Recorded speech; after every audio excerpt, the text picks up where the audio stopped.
Most financial creators would be celebrating a 53% gain. I want to talk about why that number actually worries me.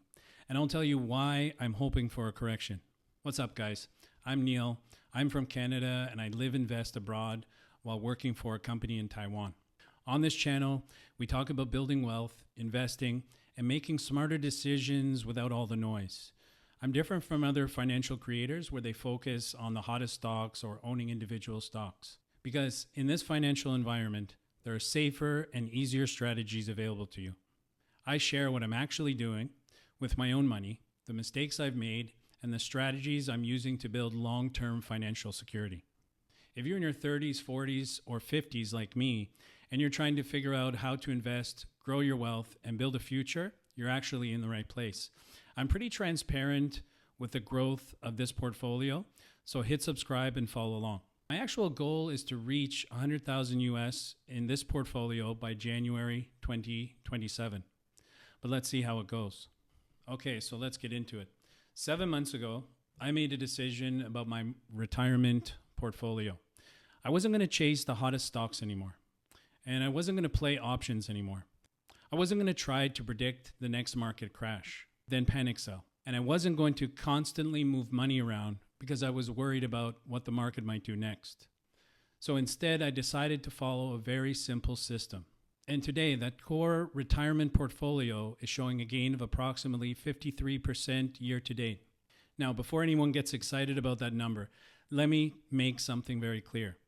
53% is not a number I expect to repeat every year. In fact, I would consider it a mistake to build a retirement plan that depends on returns like this. Markets don't actually work that way. What interests me isn't the 53%.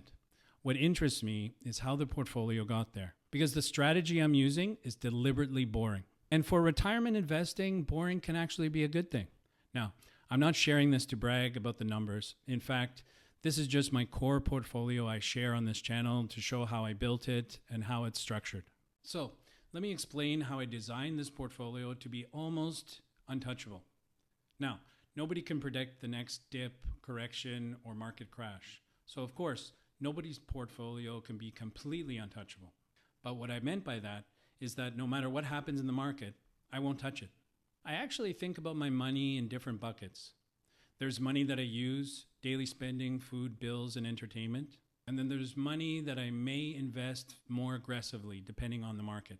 There's cash that I keep available for emergencies or opportunities. I also hold a good amount of gold and a small amount of crypto that I bought years ago. And then there's my core retirement portfolio, which I'm sharing with you today. This portfolio has a completely different job. Its job isn't to make me feel smart.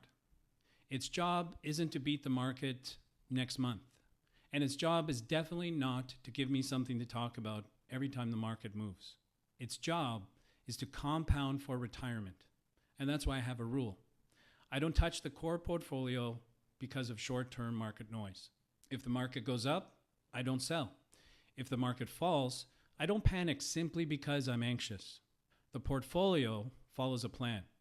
And that's the distinction I think is missing from a lot of investing decisions, especially if you're somewhere between your mid-30s and mid-50s. At this stage, you don't necessarily need another prediction about where the S&P 500 is going next month. You need to know 5 things. The first thing you need to know is how much you're investing. Number 2, what you're investing in. 3, how often you're investing. 4, how much risk you're willing to accept. And 5, what you're going to do when the market eventually falls. Because eventually it will fall, and everyone knows this. The question isn't whether that happens. The question is whether your strategy can survive it. So that's what I'm going to talk about today. And if you're not sure where you stand on any of those questions, I've built something called the Wealth Builder Checkup. 5 minutes, no sign up, just clarity on exactly where you stand today. Link is in the description and I'll pin it to the comments as well. Okay, let's get back to the numbers. So let's take a look at the portfolio. On the screen here, you can see the pie chart of my portfolio. A 7-month gain of approximately 53%. Here is a breakdown of the asset allocation shown in the portfolio. The total value is a little over 84,000. My goal is to move this up to 75% in equities based on dips, corrections, or crashes. I also have fixed income, which is represented in the blue section, and a small amount of commodities represented in the orange slice at the top. It's only about 2.5% of the portfolio because I've got physical gold as well. But typically holding about 10% allocation in gold helps stabilize your portfolio when things get rocky. But here's the important part. I didn't achieve this by correctly predicting 7 months of market movement. I didn't know which stocks were going to outperform. I didn't know when the next correction would happen, and I didn't try to. The core of my portfolio is built around broad, diversified investments. So here's the idea. Own the market, keep contributing, give it time. My largest long-term equity holding is a global diversified index ETF. Instead of trying to determine which country, company, or sector will be the next winner, I just own the broad market. So every month, money goes into the portfolio bi-weekly. And then I don't have to ask myself, is today the perfect day to buy? Should I wait until next month? Is the market too expensive? What if there's a crash next week? The answer is already built into the system. I invest, and then I get on with my life. I don't want to spend every day checking market movements and watching fear-bait YouTube channels. And that's important because the biggest advantage of rule-based strategies isn't necessarily mathematical. It's psychological. It prevents me from constantly making decisions. And every unnecessary decision creates another opportunity to make an emotional mistake. Of course, there are other components to my portfolio as well. I maintain defensive assets and cash because I'm not trying to build a portfolio that looks great only when markets are going up. I want something I can actually live with when markets aren't doing what I expect it to do. And that's an important distinction.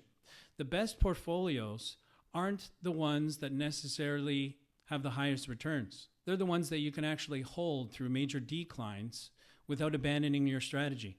And this brings me back to the 53% year-to-date gain, because this is where investing content can actually become dangerous. Someone sees a 53% gain and thinks, I need to find whatever he owns. That's not the lesson. The lesson is almost the opposite. Don't build your retirement around exceptional years. Build it around reasonable expectations. If I get another year like this, great. But I don't need another year like this for the strategy to work. Especially if you're an expat or international worker. Your financial life can already be complicated.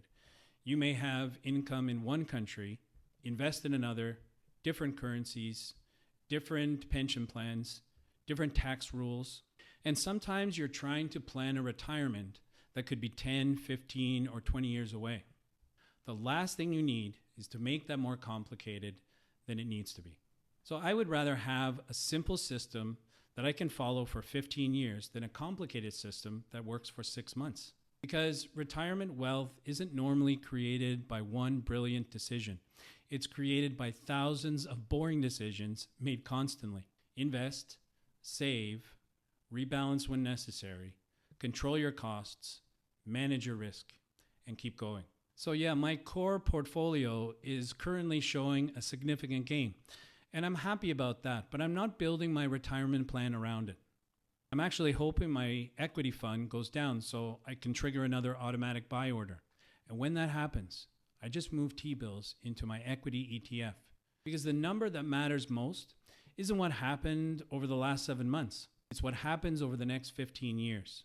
So if you're somewhere between the ages of 35 and 55 and you're trying to figure this stuff out, hit subscribe and give us a like. The goal is to build enough wealth slowly and consistently so you don't have to worry about the money later in life.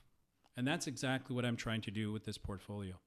One contribution at a time, one decision at a time, and then let compounding do the heavy lifting. Okay, guys, signing off for now. That's the long view. I'll see you in the next one.